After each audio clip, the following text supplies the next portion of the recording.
Cheers.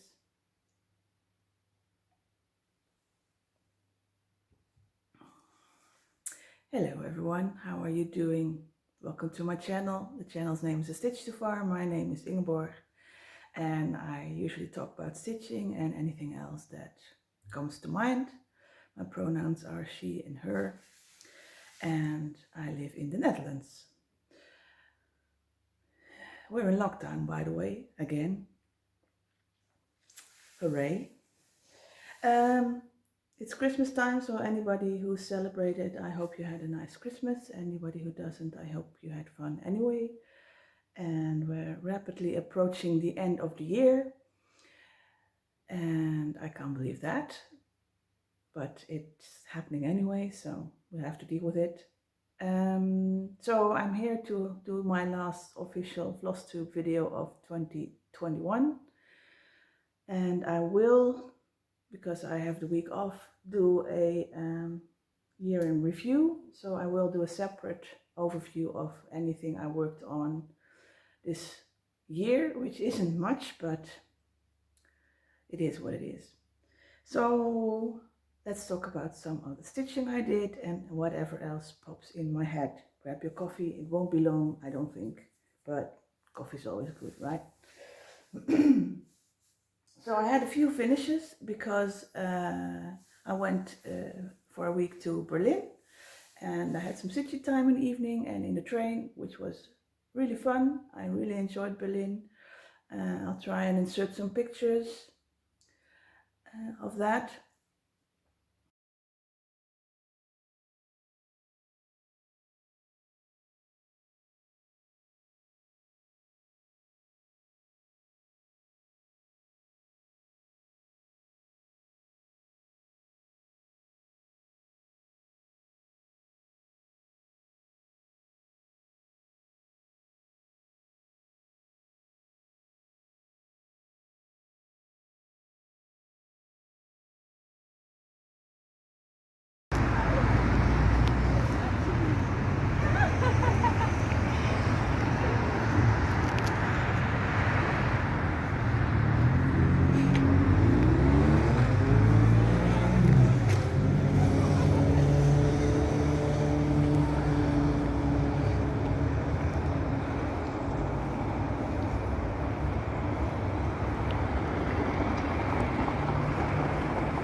But yeah, it was a lovely week. I had really good weather. It was dry most of the times and sunny. And I spent a lot of my time in museums, and that's always fun, and walking around the city. And we'll definitely want to go back there. It's a beautiful city. If you've never been, definitely have a go. It offers a lot in terms of history as well as culture, as well as great food and even nature, because the river runs through the city and there's canoeing and whatever you want to do on there. So yeah, definitely recommend. Yeah, as I was saying, I had stitched while I was there. I started 2 new projects and one of them is finished, so I will show you that one first. This is a collar outside the lines. It's been in my stash pile for years now, and I finally got around to making it. It's by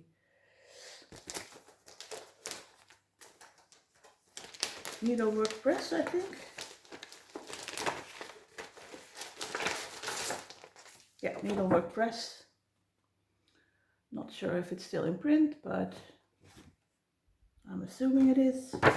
I mixed and matched whatever was recommended as threads and what I had in my stash, and this is my finish. It is stitched on a Picture This Plus Ancient in Belfast. The lighting is as usually a mess over here because it's winter and we have very white light. But yeah, pretty happy with this. It was fun to stitch. Also, color is spelled with a U in my world, so I had to change that. Yeah, really enjoyed it. It was fun and lots of colors, and yeah. The other finish I had was before I went on holiday. I was working on the, I think it was a freebie by Modern Folk Embroidery for the Black Lives Matters pincushion. I had started it and I finally finished it. I just need to fully finish it, so the back and the front ends are stitched and the band that goes around it. I have time this week, so I might do a last day of finishes this year and see if I can finish some of these smalls into something like a pincushion. Yeah, so that was the finishes that I had since my last video. And then let's see. I worked on a few larger projects, but one of them is the Rosewood Manor Cornwall Cottage Sampler. I'm working my way around the border first because I'm still deciding on what to do here. Abby Bellastitch has designed a Filipino alphabet, which I thought was really beautiful, and I might have to buy that and put it here instead of the alphabet because I avoid stitching alphabets if I can. Never say never, but so it's going to be a bit tricky to see a lot because I'm working down the side, so you can't see the top anymore, but I'm getting close to the bottom. I think this is the start of the bottom row here. So yeah, I did have quite a bit of progress on the sidebars. It's always nice because you can just work on one motif at a time and see that as little goal to work towards. And the colors are really cheerful. Really enjoy this. Any information on what I'm stitching on and what I'm using as threads and fabric is in the thingy, the description box for the video. And then I've been working some more on my unicorn chart. This is Japanese Maiden by Dimensions Gold Collection. It's out of print, but you can still come across it on eBay sometimes. If you search for Dimensions kit number 35109 or Japanese Maiden, you might find some available. There's a lot of backstitching in here, so I started on the top part and I worked my way across very rapidly because there's a lot of half stitches in there in the background.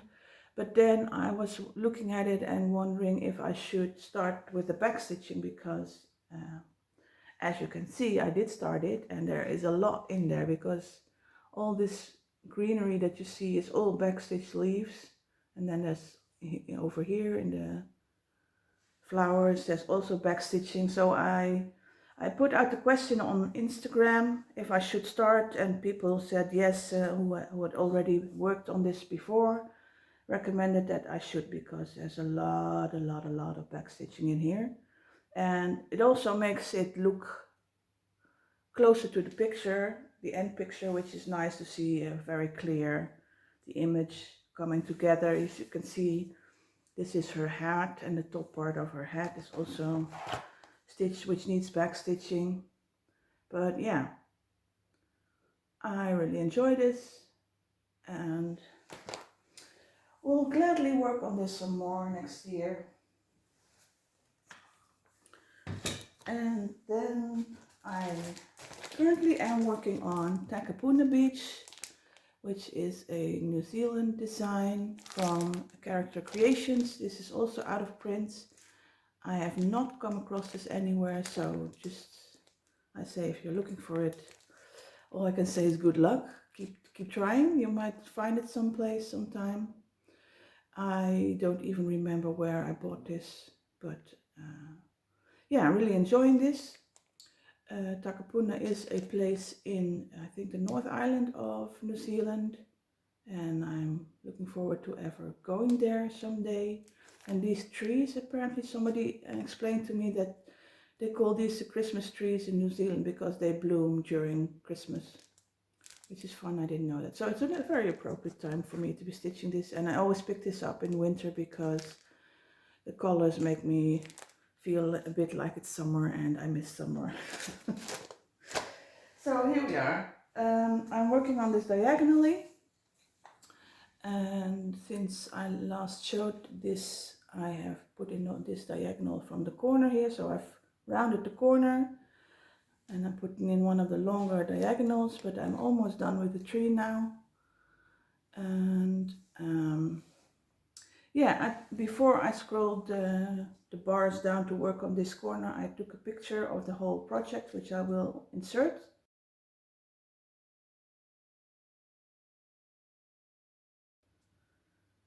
So that was the progress before I started working on it again. What I'm going to try and do is finish this diagonal as far as I can go, and maybe add another one and then move up the scroll bars again, because most of the rest above here is sky and that goes really fast.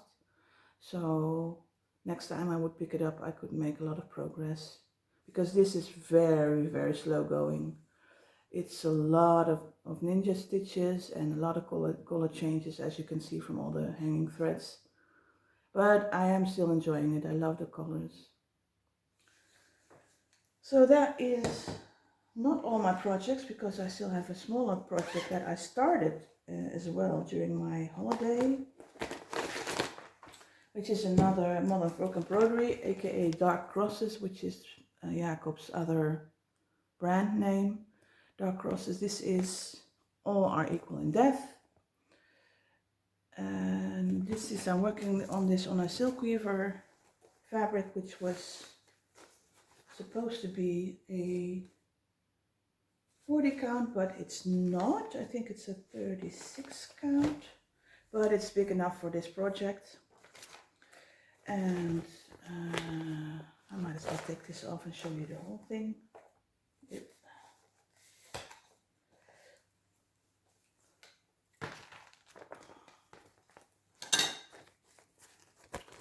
So the fabric is really fitting. I think it's a bit like a murky fabric, but it's not murky. It has more of a green tone. And I picked my own colors from my stash, and I'm almost done with the coffin, and then I'm gonna move on to the leaves around the grave.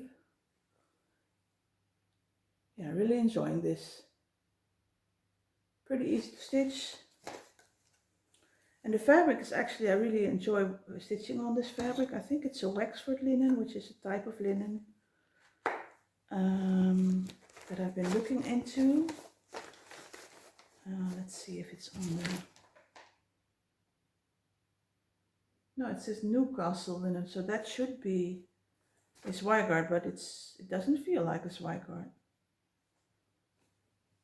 So, but it was also misnomered with the count, so probably not a Zweigart, but I'm not sure now. Anyway, it's nice fabric.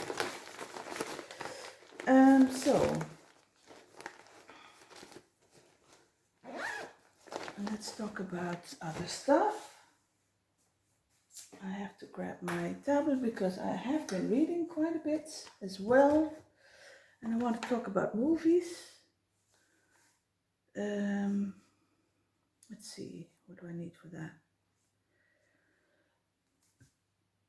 I use the Goodreads website or app to keep track of what I'm reading and to set goals.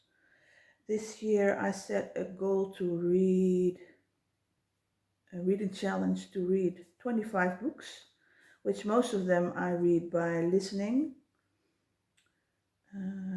doing a reading, listening to audiobooks.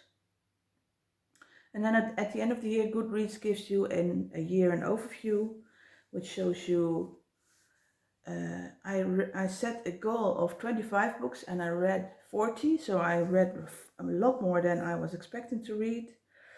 And I read a total of apparently 13,848 pages, which is fun. It's just fun to scroll through and see, you know, it's an overview of all the books and some stats about them and some of the stats on the reviews that you've written. And yeah, it was fun. I will definitely set a goal for next year. I'm not sure if I'm going to be ambitious and set it at 40.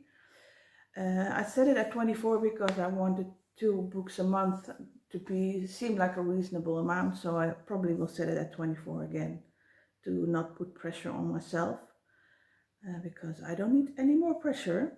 But yeah, I have been reading, so I need to check the last books I have read and see, share what I have been reading since last we spoke. Oh, there's a lot to go through, I think. Oh no, this is the wrong list.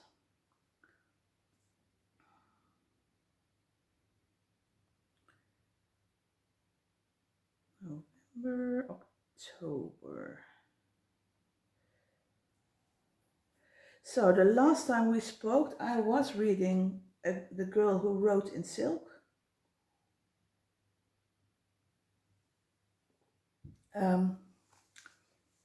Fine.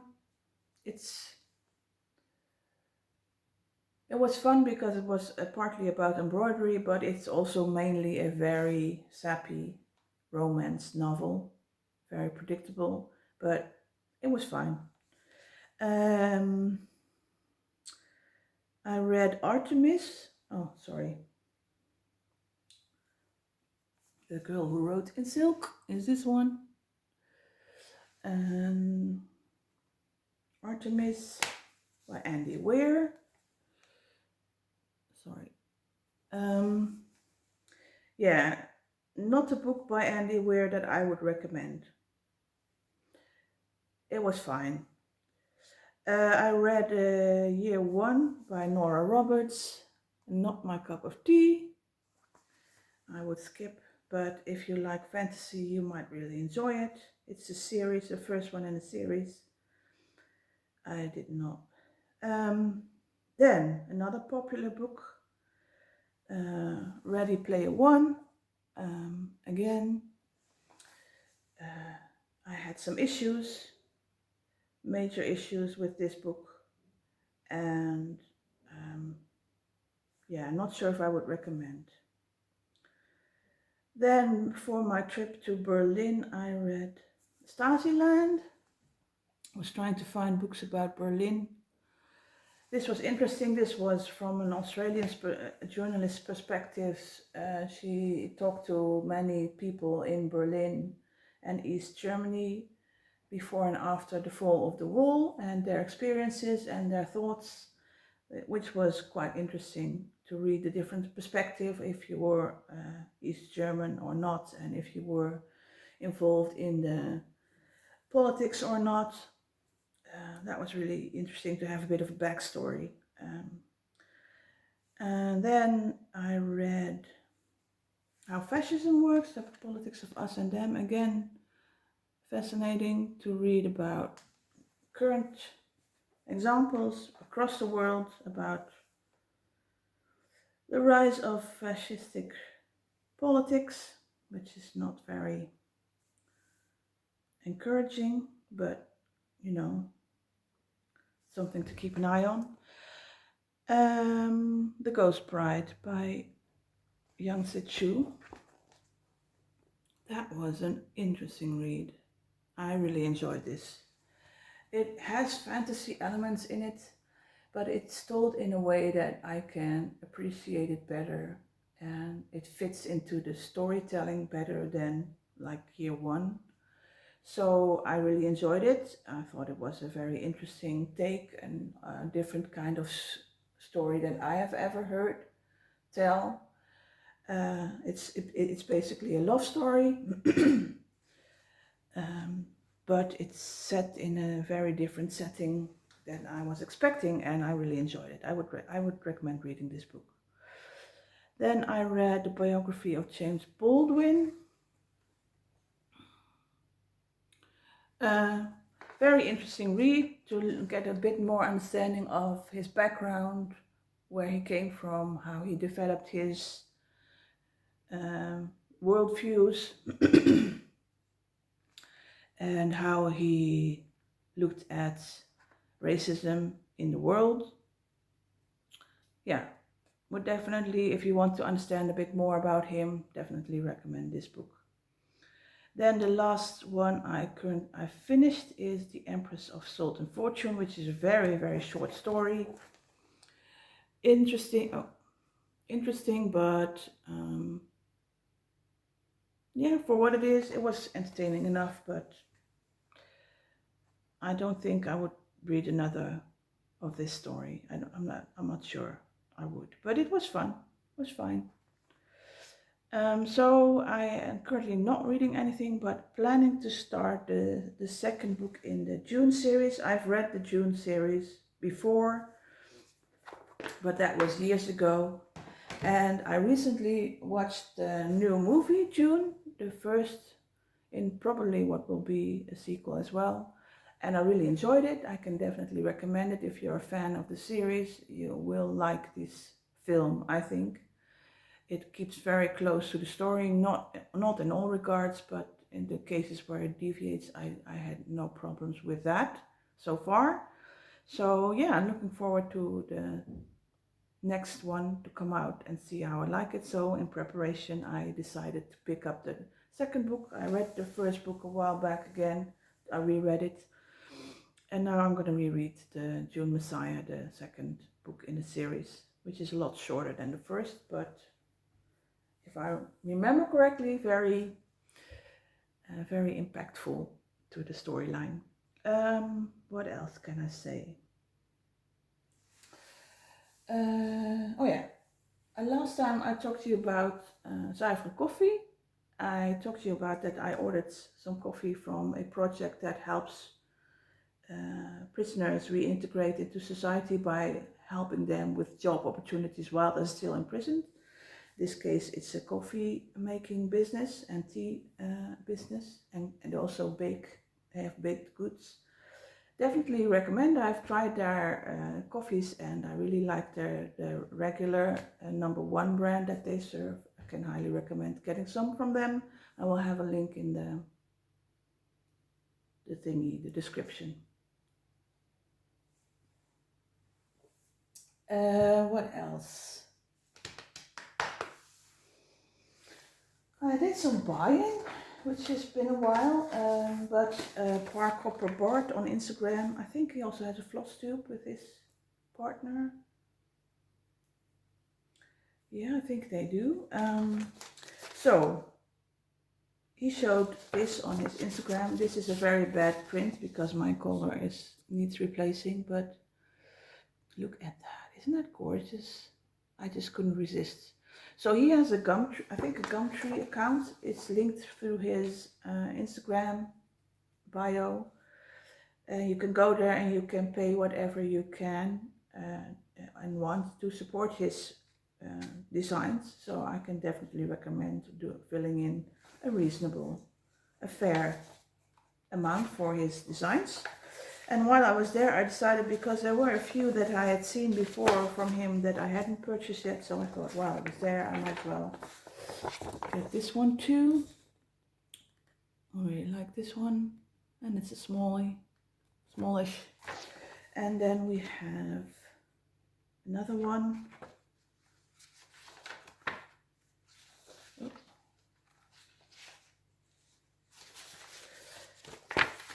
Which is a bit hard to read, but it says Bah Humbug, and I thought it was really cute for a pillow. So those are the things that I purchased from Bart's. And then there's a brick and mortar shop in the Netherlands that sells a lot of embroidery stuff, but also all kinds of things for dollhouses and a random selection of crafty things. And they announced that they were closing the end of this year. So they were having a closing sale. I've ordered from them in the past. I think I've linked them before. They're called the Wool Bag. They have a website in Dutch as well as in English. You can try and see if they're still online. I'm not sure. I think they was gonna sell until Christmas. The lady who owns the shop has retired already for a few years now and decided that this was her final year, that she wanted to run the shop. So that's why she had a sale. And I looked through her shop and I got some things. Among others, I got a Thea Gouverneur kit, which I have been eyeing for a while now. This is one of two. The other one is this one from the front, but I really enjoyed this. When I was growing up, we had cows like this in the field next to our house. So this is like a childhood memory for me. And I really enjoy it, so I'm gonna look forward to stitching it one day. And I came across this, and I don't know if this is something that is, I think it's something that is typical only in the Netherlands, but I would love to hear if you're familiar with this. It might have a relationship with Germany, because we call it Beiersbond, which means like a colorful cloth from Bavaria, which is in Germany. It is a cloth that has colorful blocks of colors weaved in. And what they also have is this white grid is also part of the fabric. And what you do is you take another white thread and you thread it through the loops to make patterns. And that is what you end up with as a needlework, like a tablecloth or a napkin or things like that. And I was triggered by this because I remember when I was little, my grandma, who didn't do any kind of crafty things, had a red version of this. And I later found out that she actually made it herself, or she embellished it with the white thread herself. So that also always had a special memory later when I started doing needlework, to remember that, oh yeah, she used to do that too. I have some family members who did some kind of needlework sometime. And I was surprised to find out that this is how it works, because I remember looking at it when I was little and trying to figure out how did she do it, and I couldn't figure it out. But now I know it's that this grid is already there and you just loop through your thread. So I got this because it contains some examples of patterns that you can make with this cloth, and because I found out that they actually still produce this cloth and I could still buy it. I will try and add a link if you're interested to a shop that sells this fabric, because you might want to play around with it yourself. But that's just a little bit of nostalgia for me, and interested to find a technique that I'm not familiar with, that I might try out sometime. So next step will be to find some fabric and put it in my stash for a someday project. Anyway, I think I'm almost done talking about stuff and things. I'm not going to talk about a Dutch fact because I didn't prepare anything, and you can see maybe this as a little bit of a Dutch fact because as far as I can tell, this is a typical way of Dutch needlework, but I'm curious to hear if you've come across this in other countries, so let me know. And then I've talked about books, and I've talked about June, and I've talked about Berlin. So the last thing I wanted to mention is that I'm not sure how I came across it. I think through my visits of the Fries Museum, where they have a lot of textile types of exhibits, I came across a Dutch, it's called kostuumvereniging, which is like a costume society.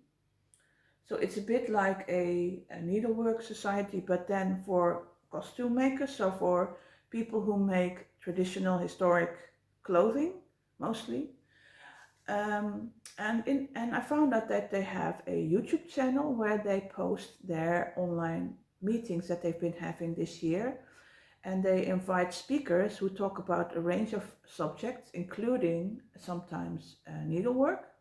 So if I remember right, it is in Dutch, and I am not sure. I didn't check, but I might while I'm editing, and I'll put it in the description in that case, or put it somewhere here. Because it's on YouTube, it might have automatic captioning in English. So if you're an English speaker, then maybe you can also check it out. But I will leave their information in the description box, and if you're interested, you might find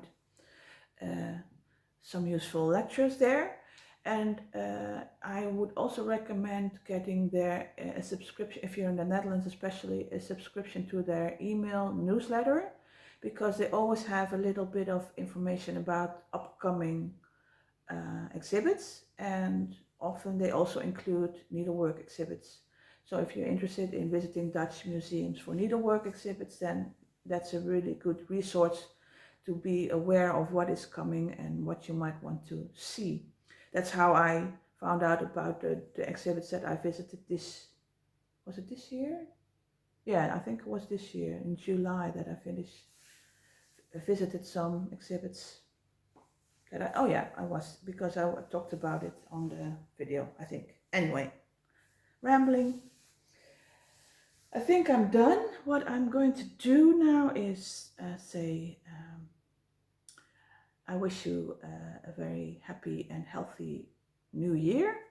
We won't be seeing each other until the next year, because the only thing I will be putting up is this video and a recap, but I never talk in the recap, so you don't see my face in that. So be happy and healthy and safe in the new year, and be careful with fireworks and with viruses. Do the right thing, and look forward to seeing you again next year. I probably will not be getting back to my regular schedule anytime soon, because as I mentioned, we're in lockdown, and this year has been quite hard on me mentally, and next year doesn't look like it's going to change a lot, so I just need all my mental capacity just to keep sane. So that's why I haven't been doing a lot of crafting or a lot of video making, because it takes a lot of energy. So again, I hope you are well and you stay well in the next year, and look forward to seeing you. And now I'm going to stop rambling. Goodbye.